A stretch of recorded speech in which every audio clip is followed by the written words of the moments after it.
Podcasting from Portland East to Portland West, from Big Pine Key to Pacific Beach, and from San Juan to Guam, this is All Across America. Ross, welcome to All Across America. Thank you. All right. Thank you for having me. You are a reenactor, a Revolutionary War reenactor. Yes. Can you tell us about Lieutenant Asa Lay? He was a lieutenant. My original regimental name was Able Bachelor. Able Bachelor. Okay. He was an actual soldier, and so was Asa. But when the commanding officer wanted to retire, he tapped me to take over for him, and but I had been doing some research into the history of the regiment, and I came across a couple of newspaper articles about Asa Lay, and so I decided to take his name because there's a story where in 1778, somewhere around there, he took 15 men in whaleboats across Long Island Sound from Horsehead, Connecticut, which is now Greenwich. Okay. And went over to Hempstead, New York, captured, I think it was 2 or 3 British ships laden with supplies, and brought them back to Greenwich with 15 men. All I can think of was, because it takes more than 15 men to sail 2 or 3 ships, all I can think of is that maybe they've been pressed into service and they were more willing to go back to Connecticut than to New York for the British and stuff like that. That's all I can think of is because 15 men, I mean. It's pretty good. Yeah. Yeah. So it's like, wow. And he was also instrumental in capturing a well-known Tory officer from New York and bring him back to Connecticut. It was like another like 15 or 20 guys he was with, captured like 30 Tories. Wow. And marched them from New York to I think it was Ridgefield. That's where they're holding British prisoners of war. And there's a couple different terms. There's the loyalists versus the patriots. There's Tories, rebels. What were the common terms used? Yeah, both. Tories and loyalists were the same. Rebels and patriots were the same. Right. There was one set of characters that was in between Kingsbridge, New York, which is at the northern tip of Manhattan Island, to I think just before White Plains. There was an area was called No Man's Land, and there were soldiers that took advantage of people traveling in that area. Okay, and they would rob them. I see. So they're bandits, roadside bandits, and they were known as. There were some that were loyal to the king still. Yeah. And some were loyal to the colonies, and so they were known as cowboys and skinners. Wow! And so, and then when Arnold turned traitor, he was captured by the Patriot side of those men. I see. And when he was acting a little bit strange, they searched him. That's when they found the plans to West Point and stuff like that. Wow. And they're like, "Holy crap! This is big. We have to send this up." So. And Benedict Arnold was at one point a hero. Oh yeah. Historians have always said that had the bullet at Saratoga entered his heart instead of his leg, he would have gone down as America's greatest general ever. Really? He was a very good tactician. Yeah.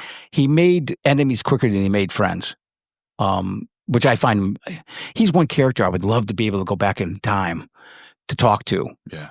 Because he was very, very devout patriot. Yeah. At one point. Right. But he got wounded at Quebec, I believe in his right leg, and when he got wounded again, it was also in his right leg at Saratoga, and it made that leg shorter than the other, and so he felt he couldn't command properly with a shortened leg, so he asked to be put as the military governor of Philadelphia, which George Washington did, because George Washington, almost loved him like a son. Yeah. and he loved Washington too as well. Yeah. They had a very good fondness for each other. But unfortunately, Arnold met a young lady by the name of Peggy Shippen, whose family was very, very Tory, very, very I see. loyal to the crown. And they started dating. And I believe she was instrumental in him turning him against the Patriot cause, because prior to that, he led the failed expedition from Massachusetts up to Quebec, Mm-hmm. and he was in command when that mission failed because Richard Montgomery had gone up to Montreal and attacked that fort at Montreal, and the soldiers in that fort ran to Quebec, thereby fortifying Quebec, and then Quebec was more fortified. Yeah. And so when the Americans finally got there, it was turned into a big disaster. Yeah. And interesting thing about that is, in my research, was that after Quebec fell, or actually when the Americans lost the Battle of Quebec and they were taken prisoner, an officer was given permission to go to Arnold to tell him what had happened, because he had been wounded and he was laying wounded, and that officer turned out to be Returned Jonathan Meigs. Why that's interesting is because he later became the colonel of the 6th Connecticut Regiment. Right. At the time, he was with I can't remember now. The 4th. I want to say the 4th Connecticut Militia. And how many? The second Connecticut Militia. How many regiments were there in the state of Connecticut? There were 8. Well, in 70, depending on what time period. In 1777 to 1780, there were 8. Wow. Okay. There's supposed to be 8. Okay. So it was the 6th was the 6th of the 8. And can you describe how did they fight together? Were they separated and engaged in different conflicts? They were assigned to different generals and different divisions. The 6th Connecticut went back and forth because it was actually a state regiment as well as a continental regiment. I see. Depending on their assignment. Okay. They were under Brigadier General Samuel Parsons, who at one time was the commanding officer of the 6th Connecticut Militia. Okay. He became a brigadier general in August 9th of 76 down in New York. Okay. And then Tyler, I forget his last name, John Tyler, became the colonel of the 6th Connecticut Militia. But the 6th was always in Samuel Parsons' line of sight, per se. Okay. I think he had an attachment for it because at one time it was his regiment. Right. You know, kind of like Dick Winters in Band of Brothers type thing. Right. Even though he was not in charge of Easy Company, he still looked after Easy Company, right. And I think Parsons was the same thing. Great documentary series for anybody who hasn't seen it. Yeah. I love it. I don't know how many times I've seen it. I've seen it a couple times as well. And I still shed tears. It's really great. And at the end of it, when Winters is talking about the letter. Yeah. And I've watched the Pacific, which I guess was not as good. I didn't get into that. No, it's hard. The aircraft, the B-25. Okay, that I hadn't seen, but yeah, the Band of Brothers is exceptional. It's just an amazing document. So, did the militias turn into the regiment after the United States declared independence on July 4th, 76? Yes and no. There was a 6th Connecticut Militia when there was a 6th Connecticut Regiment. I see. But they were different. Oh, I see. They were formed by different people and stuff like that. The 6th Connecticut Militia in 75, 76, that was formed by Parsons, that was the one that became, actually in 75, they were known as the 6th Connecticut Militia. In 76, they were known as the 10th Continental Foot. And then in 77 to 1781, they were known as the 6th Connecticut Regiment. Okay. So there were and another thing that I found interesting too in research is that I always thought that militias were just, ragtag. Right. they get together every once in a while. They Shoot sit some there, guns in the woods and and drink and and have a good time. But actually, they were very well organized. In 1739, the General Assembly of Connecticut reorganized the militias and made a chain of command and stuff like that. The militia still elected their own captains and stuff like that, and the people that led them. But the overall command, they were well structured. Which I found interesting. I never knew that. I always thought they were just, they were all independent. Right. That's not the case at all. Do you think one of the reasons why the Americans won the Revolutionary War is because people were so invested in it? I mean, no. Adams once said, a third were for it, third were against it, and third didn't care. Wow. I think it was just the Americans just outlasted the British. It's like the Vietnam War. Yeah. Different scale, but right. That was exactly what I was thinking. Yeah, it was just like that. I mean, okay. the Vietnamese won because America got tired of it. Right. Okay. And the same thing happened with England. Right. It had been going on. I mean, they fought the 7 Years' War, and then shortly after that, 20 years later, they're fighting the War of Independence. Yeah. I mean, it was taking a lot of money. Sure. Tired, money, time. Because I think falsely they thought that we'll just quell it. They're just a few guys in Boston. We'll shut them up and then it'll be gone. Head home and job done. Tie a bow around. Yeah, and it turned out to be a little bit bigger than that. Yeah, a lot bigger than that. Yeah. I mean, how many years did the war officially last? It started in April 19th, 1775. Okay. Well, it actually kind of started prior to that in 72. Wow. When the Gatsby was run aground, which was a tax ship. That was over in Rhode Island. Mm-hmm.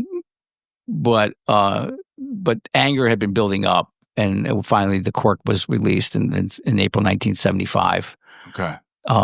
That's another place I'd like to go to if I could travel back in history is to see who actually fired first, because no one knows. Ah, okay. It could have been somebody off to the side who wanted the war with England and just took a shot.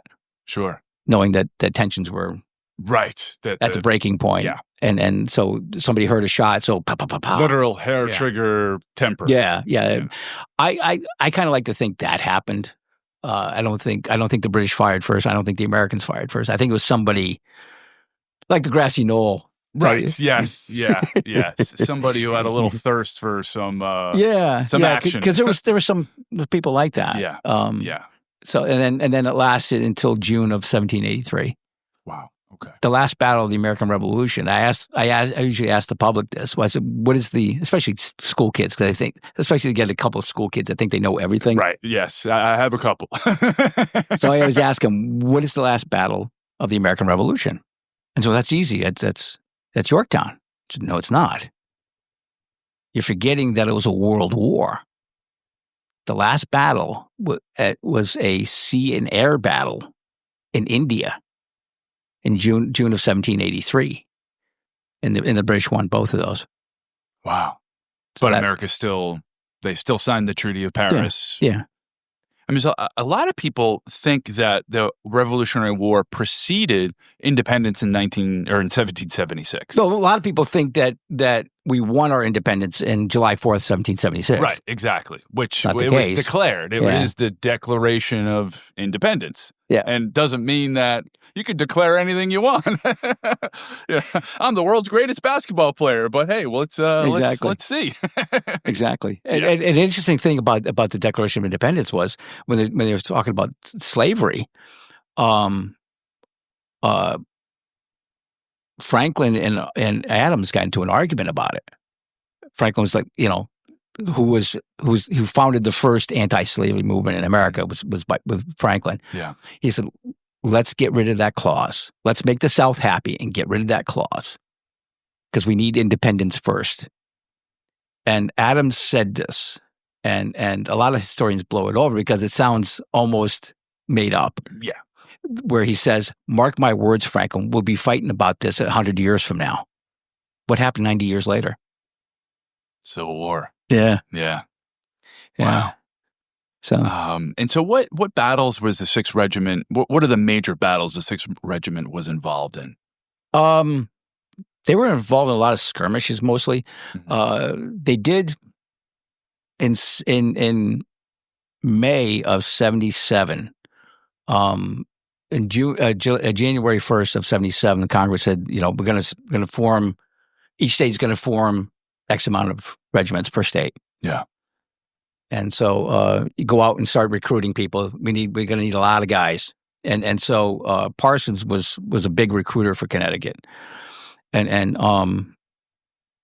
So the recruiting was going on. And in May of, or prior to that, a gentleman by L. Nathan Jennings came to Colonel Meigs and said, I'm from Sag Harbor, New York. It's a stronghold of patriot or of Tories, and they got supply ships over there. I'd really like to go and take them out because my family had to flee because of them, and a lot of patriots had to flee because of them. And so Meigs thought about it. Okay, let's come up with a plan. He goes, I can be your scout. Jennings said, I can be your scout. I know that I grew up in that area. I know it like the back of my hand. And so they came up with a plan, and they brought it to Parsons. Parsons loved it. He absolutely loved it. So he wrote to Washington for permission to go ahead with the plan. And Washington was like, nah, I don't think so, because it required procuring whaleboats.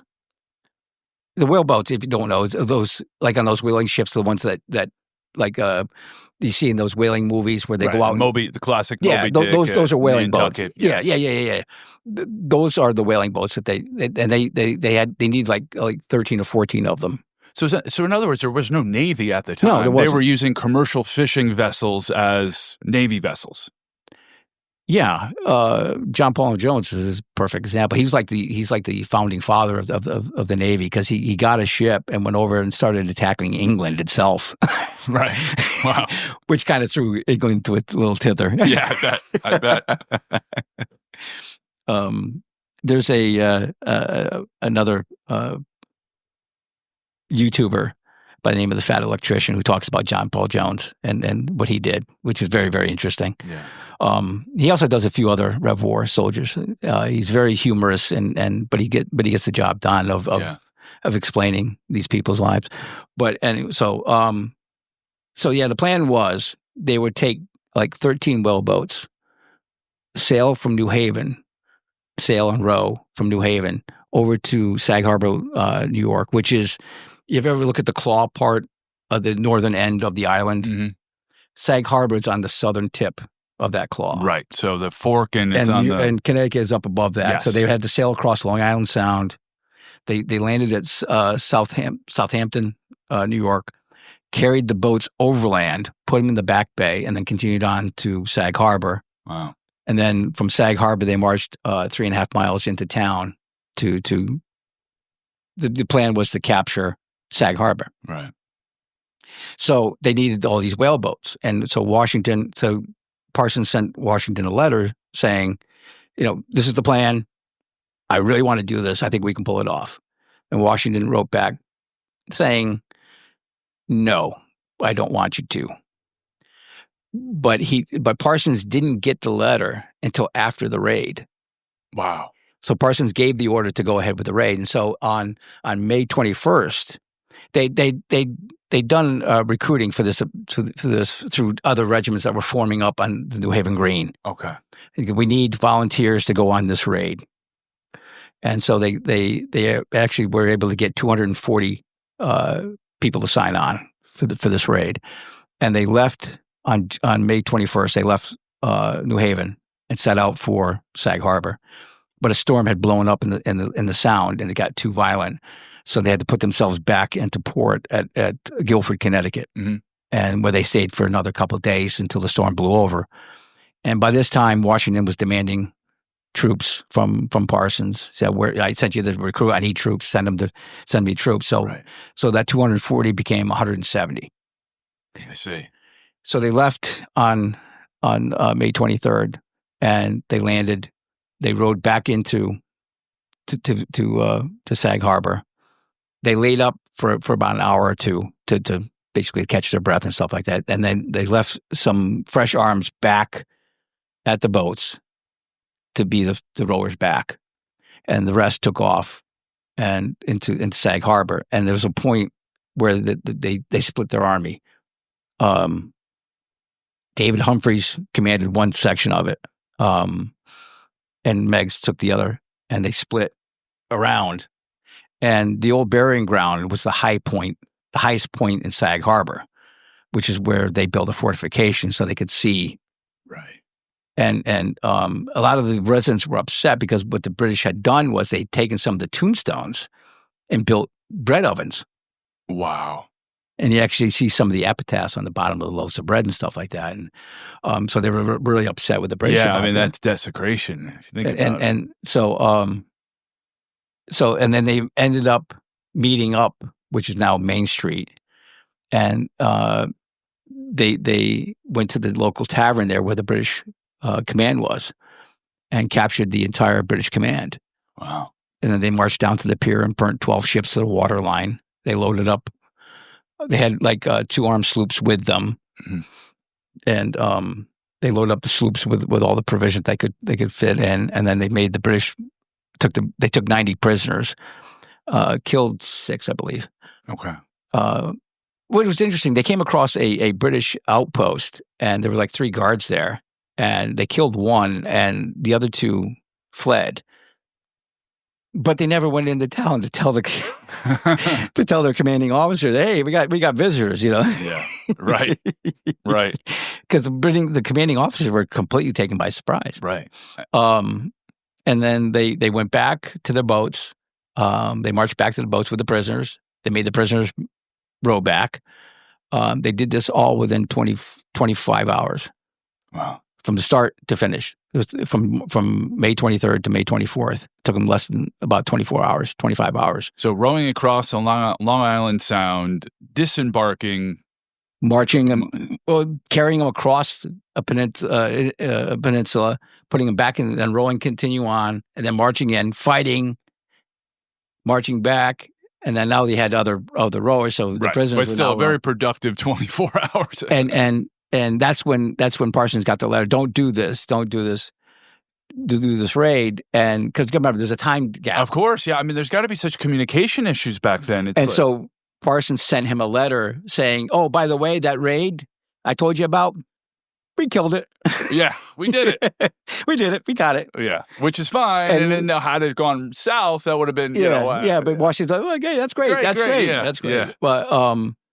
But interesting about that was Colonel Meigs received a congressional sword for that action, which is basically a Congressional Medal of Honor. Right. And it's in the American History Museum today in Washington, D.C. Which is the highest military honor to this day. Then it was considered a great honor. Yeah. And back then, the Purple Heart was created, I think it was 1783 or something like that. That was supposed to be the Medal of Honor. I see. Okay. The Purple Heart. That's what it originally turned out. That's what it originally started to be out.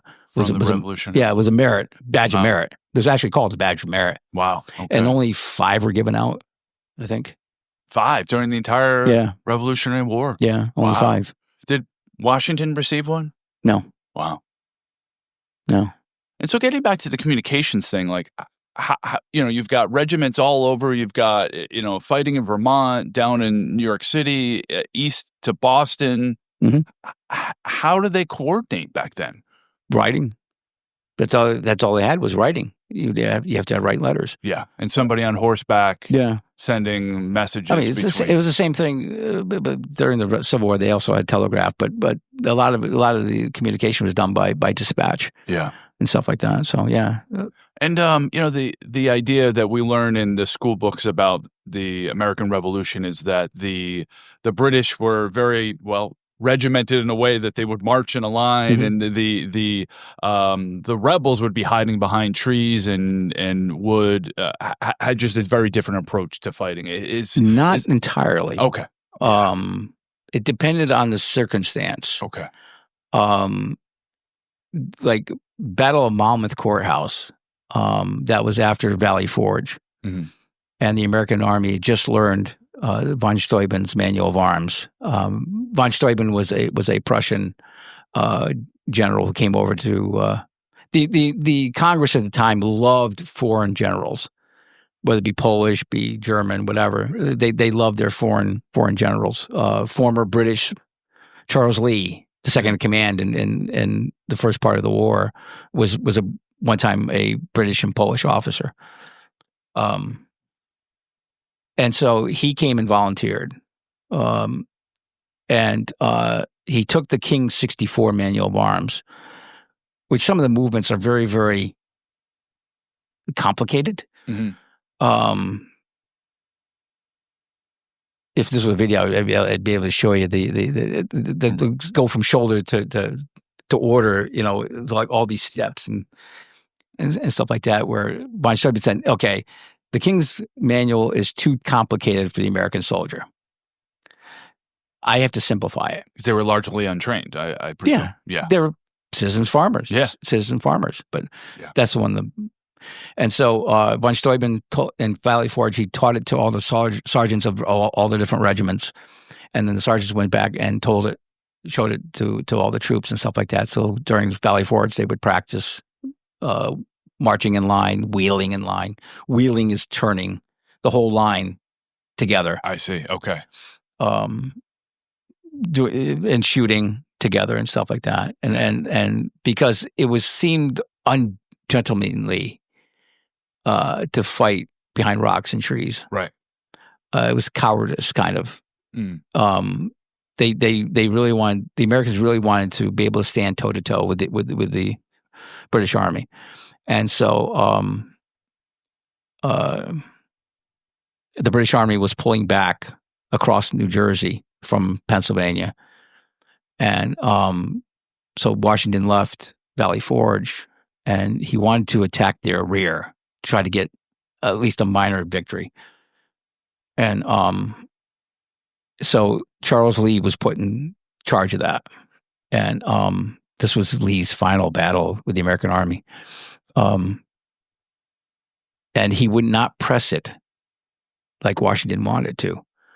And the army started to go into a retreat. Once they made contact with the British rear, the American armies just started retreating, and Washington was furious about that. Yeah, wasn't it, insubordination? Kind of, yeah. And so Washington rode up to Lee and demanded what's going on. Why is it falling apart? It shouldn't have fallen apart. Yeah. And Lee was mumbling something about insubordinate officers and stuff like that. And Joseph Plum Martin, if anybody's interested, read his book. He was a Revolutionary War soldier who joined when he was 15 years old and served the entire war. Wow. And he wrote his memoirs in his later age because he was destitute and needed money. Yeah. And it's a fascinating read. Richard Plum Morton? No, it was Joseph Plum Martin. Joseph Plum Martin. Okay. I think it's called, the shortened version is a Private Yankee Doodle.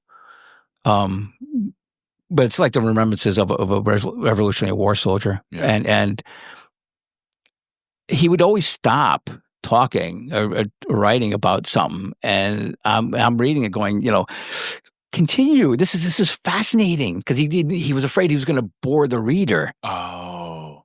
Not knowing that it was going to be seen over 200 years later. Right. And he didn't see that far ahead. So he didn't want to bore. He kind of reminded me like Forrest Gump. When Forrest would tell a story, that's all I want to say about that type thing. And what I found out, the thread throughout the entire book basically is talking about food or the lack thereof. Right. Fair enough. Yeah. and some of the things that he witnessed and stuff like that. And suppose he witnessed Washington going after Lee, and one soldier said, who said that he witnessed it also said that Washington swore like the angels. Swore like the angels. And another said he called Lee a poltroon, which is basically like an idiot. Okay. And dismissed Lee from the army. Lee never went back to. Wow. He went to Congress to try to plead his case, and no one in Congress, after Washington got done writing a letter to Congress about that, Congress ignored him completely. He ended up. A friend of mine was telling me he read somewhere that Lee ended up living in a barn somewhere with walls drawn into the dirt of the barn, kind of like Last Testament from WKRP. For those of you who remember WKRP. And he was a shell of a man. I mean, afterwards. so it's essentially just retreated in disgrace in some respects. Yeah, just like Horatio Gates. Yeah. At the Battle of Camden. Yeah. Because Horatio Gates, who was supposed to take over for Washington, who some people wanted him to take over for Washington. Big shoes to fill. Yeah. He at the Battle of Camden, Horatio Gates ended up like 80 miles away from his men on horseback, and that's his fall from grace too, because he lost that battle. He took off. He got on his horse and just booked out of there, leaving his guys behind. And so he never saw action again either. He was called the hero of Saratoga, and he's not the hero of Saratoga. Arnold was, going back to Arnold. Yeah. Yeah. And do you think, and we were talking earlier about he met this woman, is there any sense that this woman was a plant by the English to, Just that her family was Tory. Yeah, that's it. Peggy Shippen, yeah, her family was just very devout Tory. Okay. I mean, you always hear these espionage stories where, the honeypot. Well, I don't know how true it is, but some historians say that she had an affair with John Andre. John Andre is the man that met with Arnold just outside of West Point and got the plans. He was captured by the Skinners. Skinner was a cowboy. I can't remember. I always get those two confused. But the outlaws. Yeah, he was captured by them. Okay, and then he was arrested because he was wearing civilian clothing, so he was treated as a spy, not as a British officer. Right. And he was found guilty of espionage and sentenced to hang, which in the 18th century was a disgrace, especially a British officer, an officer. Only the most vile people, scum of the earth, got hung. Wow. An officer is shot. And at the day of his execution, he was walked out to the gallows, and he kind of like hesitated. And somebody asked him if he was afraid. He goes, "No, it's just 'tis the mode that I detest," because he didn't want to be hung. Wow. He pleaded to be shot. Wow. But they hung him instead. I mean, so it was considered so treasonous that. Well, it wasn't treasonous for him because he was a British officer. Yes. But with Arnold, yes, it was very, very treasonous. Yeah. If you did not have in I read in a book, my hometown of New Milford, it said in the book that if you did not have a candle in your window, that meant you were Tory. Right. And you supported what Arnold did. Right. So you left yourself open. I see. Okay. Yes. That's why, when somebody is a traitor, he's a Benedict Arnold. Right. Of course. Yeah. Yeah. He's a fascinating character. Yeah. He's a really fascinating character. Yeah. His father was a drunk and squandered the family fortune. I mean, he made his own fortune. Yeah. He and his sister had a shipping business in New Haven. Mm. And Arnold was always like when Concord and Lexington happened, Arnold was in command of the first, I can't remember his regiment now, but he was stationed in New Haven. He went to the leaders of the city and demanded the keys to the powder house because he wanted to take his men to march up to Boston. Yeah. So, I mean, do you think he had a true change of it was just this? He saw, like I said, he made enemies quicker than he made friends. I was starting to tell you a story when he failed at Quebec. He had during that trek up to Quebec. he was misled to believe that it was going to be easier than it was. And they ran out of food. And the soldiers and Colonel Meggs, who later became commander of the Sixth, was with him on that. And he wrote a diary using gunpowder to write his diary about the trek. And Arnold had taken money out of his own pocket and sent people ahead for food, to buy food and stuff like that. And he never got paid back what he actually spent. Yeah. And I think that was just another brick. And then when he was military governor of Philadelphia, he was using wagons for private use, and which was very, very common. Mm-hmm. Yeah, it's kind of like a misdemeanor type thing. Yeah. Yeah, taking the equivalent of taking printer paper from the office. Yeah. Today. Everybody does it. You know, it's not that big of a deal. But Joseph Reed, who was president of Pennsylvania at the time, hated Arnold. I see. And pressed the issue. Uh-huh. And so Arnold wrote to Washington saying, "Dude, help me out here. You know, he's going after me for something everybody else does." Right. And Washington wrote him back a letter basically saying, "We must remember that the military must be subservient to the civilian. So you must go through the civilian before I can't help you. Wow. Otherwise, we turn into a military dictatorship." Sure. Yeah. And so that I think that was Peggy whispering in his ear, "See, Benny, he doesn't care for you anymore." I see. Okay. They never paid you back all the money that they owed you. Right. They promoted people over you that were less competent than you. I see. So there's this building bitterness and resentment. Peggy was the devil in his ear. I see. Okay. And she yeah. pushed the cause, you know. Yeah. Yes. To this day, to Washington's dying day, he thought that Peggy had nothing to do with it. Well, I think she had everything to do with it. I think so too. Yeah. I mean, sounds natural to me. Wow. Yeah. The thing is, they don't teach us in school. They just teach you the basics, and it's how I got into reenacting actually, because there was a mini series called George Washington: The Forging of a Nation. Mm-hmm. It's about the life of Washington, right? And it was based on the book by James Thomas Flexner called The Indispensable Man.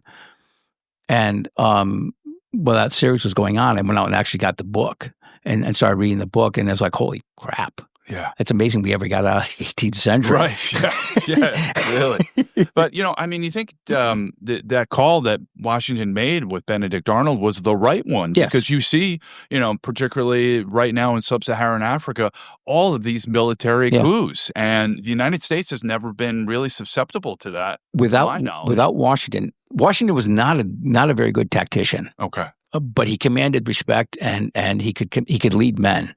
Yeah. That he was very, very good at, but as a tactician, he blew.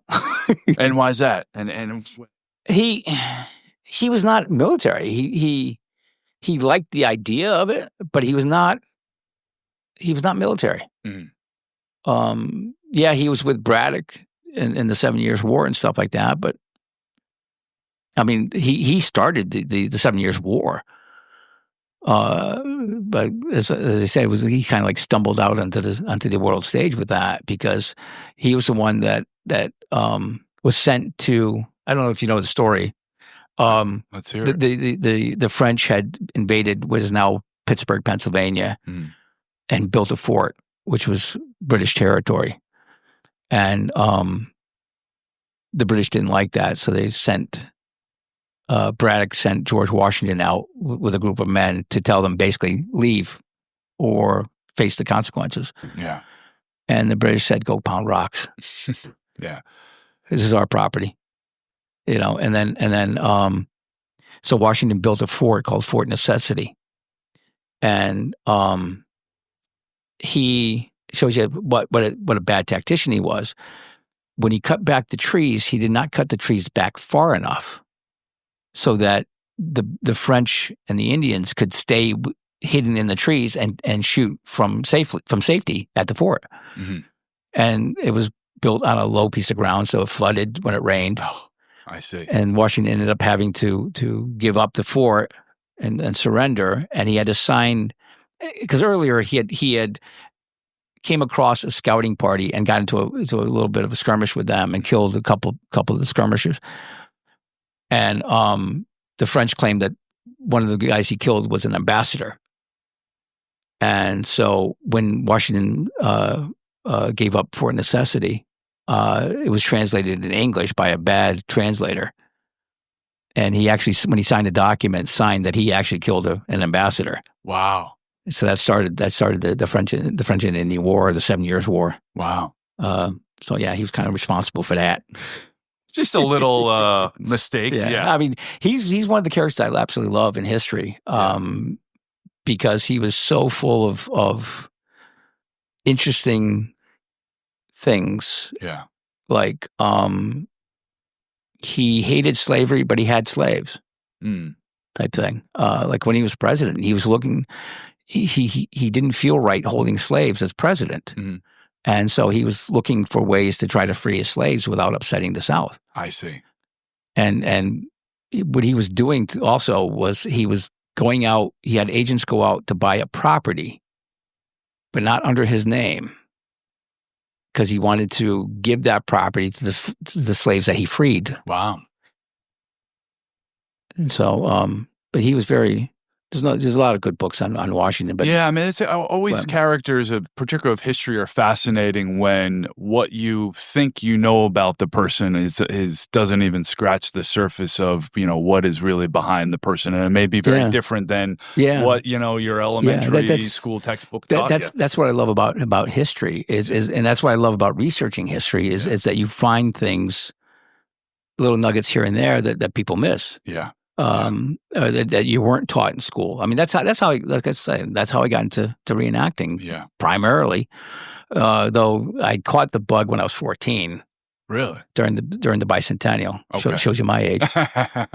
My dad was a history buff, and so one summer he took us up to Lake George, New York, and then up to Fort Ticonderoga, and they had people in period dress giving tours of the fort. Right. And at the end of the tour, they had a musket and cannon demonstration.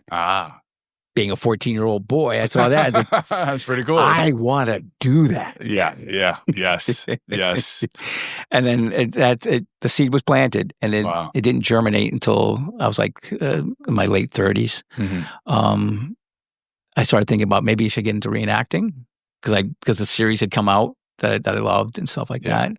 And then what also sparked it was I went on all by myself. I went on an American Revolutionary War tour because I always loved the American Revolution.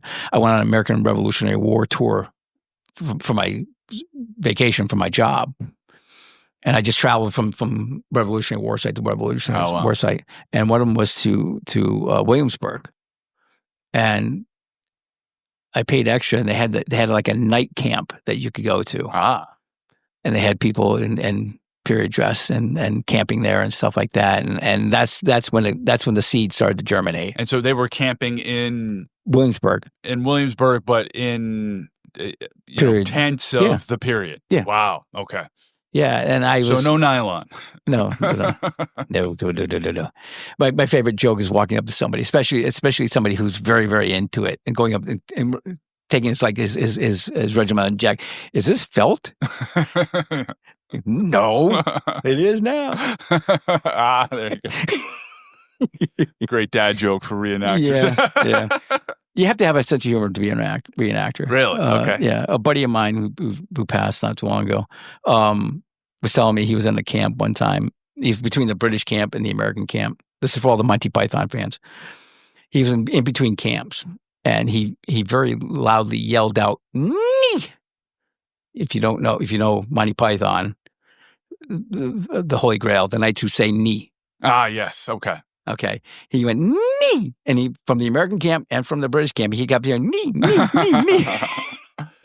And so are there reenactors on the Tory side? Yes. Wow. Oh, yeah.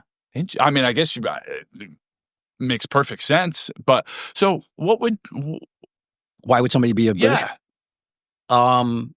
They have really nice uniforms. They have the best cams. Usually in the reenacting world, the British get the choice piece of ground to camp on. Really? Yeah. Yeah. because And there's a joke among the American soldiers, reenactors, saying that the British wear Kevlar because you can have them point blank and shoot them. And I mean, I kind of like that because it does instill a sort of rivalry, even amongst reenactors all these years later, that, there's a bit of, oh yeah, displeasure, there's always mistreatment. tell you a funny story. Because I'm a commanding officer, I had to go to officer call.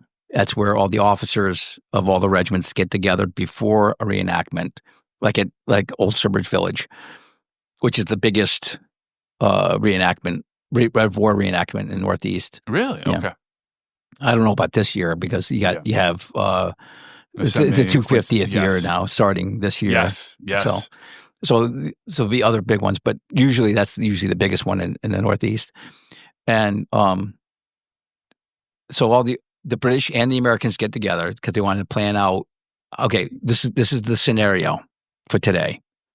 We move here, you move there. We'll skirmish back and forth, and then eventually you guys win, and then the next day it just reverses. And so we're standing there, and the French come marching up, and the commanding officer for the British go, "Come to surrender already?" Right.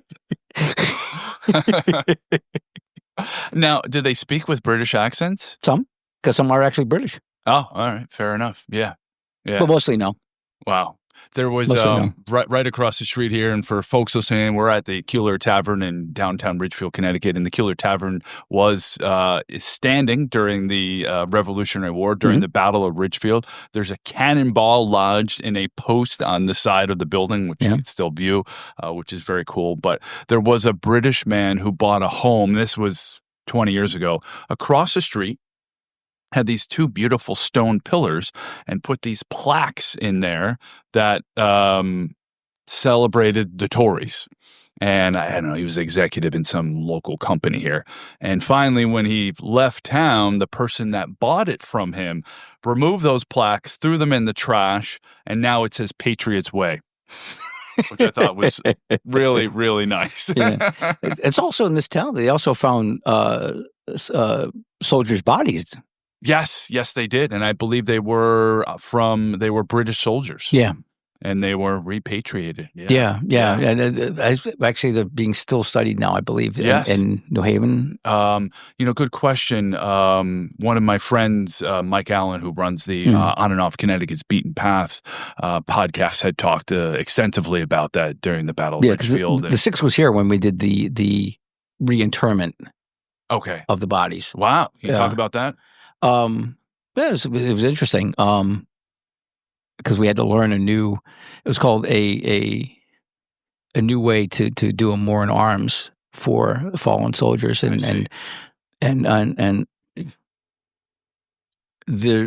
had to learn a whole new, and we had to march like that, and it's very, very painful. It's a weird the way you hold the musket. It's it got very, very complicated. It took us a while to learn it.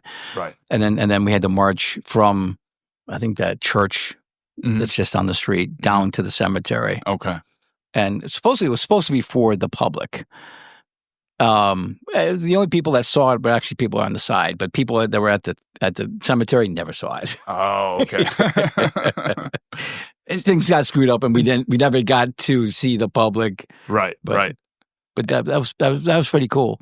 And we're at the Keeler Tavern, and they have an exhibit now on the war at home, and talking about how there were divisions even among families. And so the proprietor of the Keeler Tavern was a rebel. His uncle, who lived next door, was a loyalist. How did families deal with that? And were Lieutenant Lay's family, were they all? They were all pretty true. They were all. Yeah. Asa Lay was actually part of the Culpeper spy ring. Okay. If you ever remember, was it the show Turn? No, I don't know. It was a show on TV. It was called Turn. It was about the Culpeper spy ring and stuff like that. Yeah. Yeah. But no, Asa Lee was his family was very, very, very, very much patriot. Right. So there weren't any divisions within the families. Henry Knox is an interesting story because he is the general of the artillery. Mm-hmm. His wife's family was Tory. Okay. They met at a bookstore, and they fell in love. And Henry's father-in-law, later became his father-in-law, offered to get Henry a commission in the British Army. Wow. Henry didn't want it. No thanks. Yeah. I like telling this story because Henry Knox married Lucy Flucker. And I said her family was very, very devout and stuff like that. And so Henry always referred to his mother-in-law as Mother Flucker. That's made up, but I just like that joke. Too easy. I just like that joke. But but her family was Tory, and so that was quite common. Yeah. Yeah. I mean, it was like that during the Civil War too. Right. I mean, that was the brother versus brother. Yeah. And also became neighbor versus neighbor. Sure. Yeah. Kings Mountain was like that. Majority of the participants there were just people that hated each other because of past grievances. I see. So some were patriots, some were loyals, and they met at Kings Mountain. Let's have a duke it out. Some of them were not necessarily fighting for independence. They were fighting because king and country. They just had built up anger over sometimes generations. Wow. Okay. Yeah. And Asa Lee was taken prisoner. Yeah. What happened there? I really don't know that much about that. Yeah. I still have to read a lot about him. I haven't had that much time to do that with research, but I remember him being held captive for a while. Being an officer, he was treated decently, right? But a private, on the other hand, that was a totally different story. We did have a soldier in the 6th Connecticut who was on the Jersey in New York. For those of you who don't know, the Jersey was a prison warship, mm-hmm. and the living conditions there were absolutely horrible. I bet. Yeah. I mean, no air conditioning. Yeah. Chained up below deck. Yeah. Had to poop where you lay. Oh, that type of thing. Yeah. A lot of dysentery, a lot of starvation, stuff like that. Yeah. But he actually survived. Yeah. And what? I mean, was it very common to take prisoners as opposed to killing and injuring? No, it's very commman. Yeah. Very common. There's in East Granby, there's the old Newgate prison. That was the prison for British soldiers. Right. You ever hear of? No, I'm not familiar with it. No. East Granby. Okay. East Granby, Connecticut. There's a copper mine and prison. Oh. Because they used to mine copper there. They used to have the prisoners mine copper. Yeah. But that during the American Revolution, that was to hold prisoners, as well as Litchfield, Connecticut. Wow. The jail in Litchfield. Yes, I'm familiar with that. Right. Because Benjamin Franklin's son was held there. So, I mean, not say that there was a policy, but you don't hear about the legions of loss like you did in the Civil War or, World War II. It seems like the loss of life was minimal compared to what it could have been because there was more prisoner of war. I mean, what? No. The biggest killer during the American Revolution was disease. Yeah. Because they didn't know about germs or anything like that. They didn't know about sanitation. I mean, I'm drawing a blank on his name. General Greene, Nathaniel Greene from the Fighting Quaker. Yeah. He during the Boston siege, the siege of Boston during 1975. He had his men dig the latrines away from camp. Smart. Yeah. And he started to organize the tents, put in like tents and rows and stuff like that. But what's now called streets. Yeah. And the American Army kind of like after a while, like, hey, that's makes sense. That's what the British do. Let's do that. Yeah. Yeah.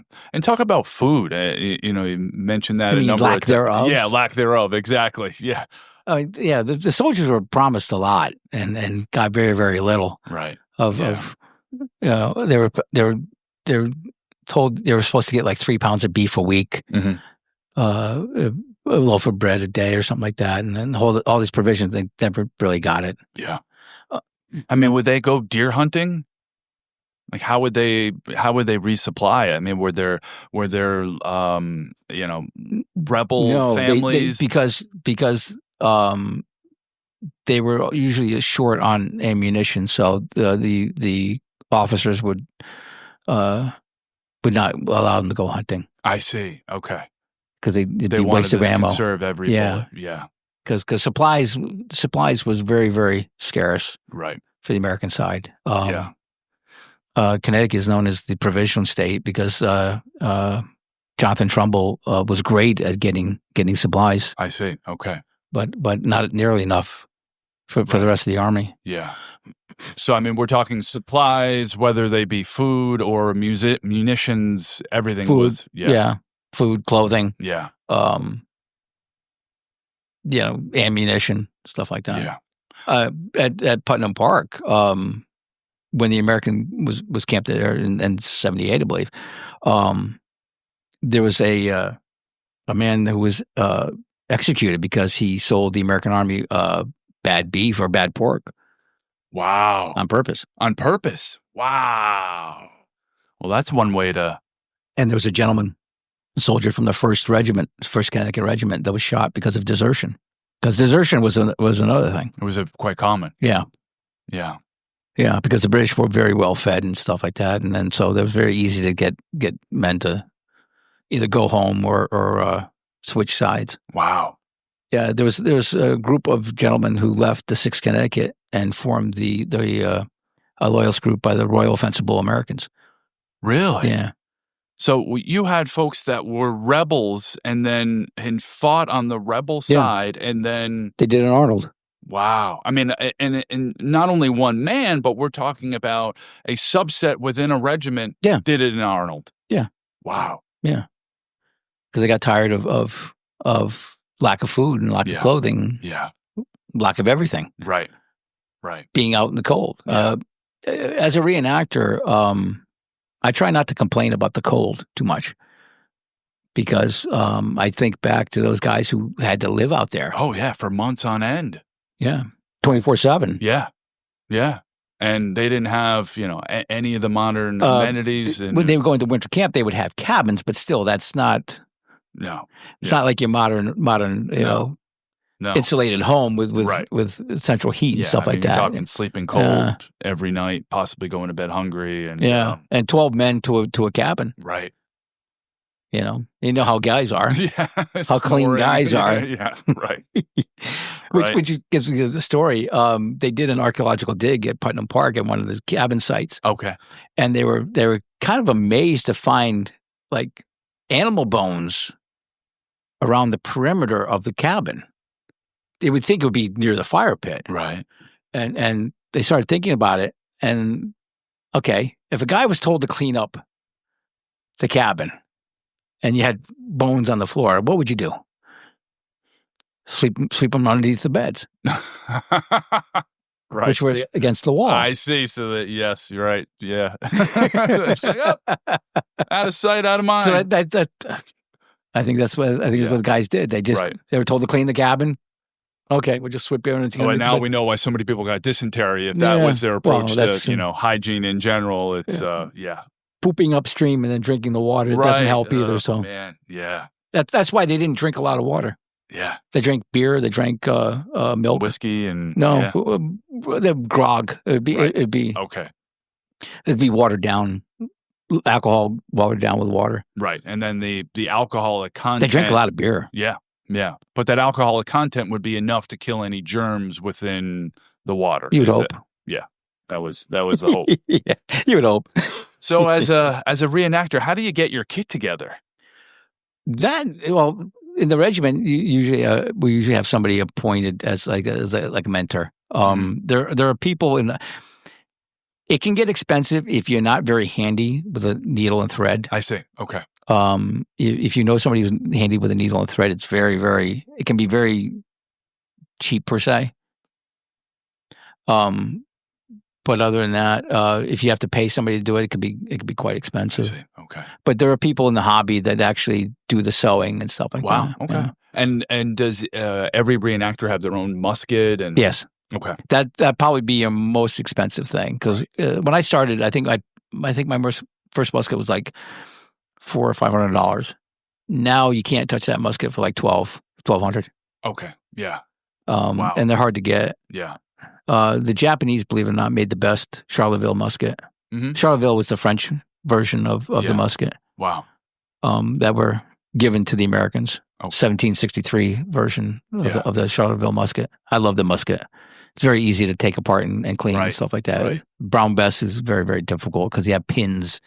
And if you knock those pins out all the time, eventually the wood will expand and the pins won't hold anymore. And you have in front of you, is that a water? This? Yes. This is a scrimshaw powder horn. Ah, I see. Okay. And it's shaped, like a horn. And yeah. It's a cow's horn. I see. And they would fill it up in this end, the big end here. With gunpowder. And then when they would take this off, they would prime the pan. Sure. They would prime it down the barrel, put wadding with the ball. Right. Ball with the wadding, stuff like that. Yeah. Wow. But a friend of mine who does a Native American, I told him, I said, do me a favor. Can you scrimshaw this? Yeah, that's very cool. Check it out. Well, I had him put a photo. We'll have to put it up. It's all the battles that the 6th Connecticut was involved in, either as militia or as Continental. Wow, very cool. And in terms of like during the year, what are some sort of the events that the 6th Connecticut Regiment does? Year after year. We could be busy every day of the year, every weekend of the year if we wanted to. Wow. Because there's something always going on. Yeah. Now that it's the 250th, big time. Yeah. Yeah. There's going to be a lot of big shows and stuff like that. I mean, they just back in June they did a Bunker Hill up in Massachusetts. Okay. It wasn't on Bunker Hill, but they did a reenactment of Bunker Hill. Okay. Unfortunately, I didn't get a chance to go to that one, but it was very well attended, both reenactor wise and if the 250th turns out like the 225th, it should be a good time for reenacting. Oh yeah. Well, how can people find out more about the 6th Connecticut Regiment? How can people get involved? Well, we're on Facebook. We're also online. www.6thconnecticut.org. All right. There's a link in there. You can contact me about joining and stuff like that. If you have any more questions, you can also contact us through Facebook. Excellent. All right. Okay. Well, Ross, Lieutenant Asa Lay, thanks for joining. Thanks for being on the show. Thank you for having me. We did it. It was quite fun. It was quite fun.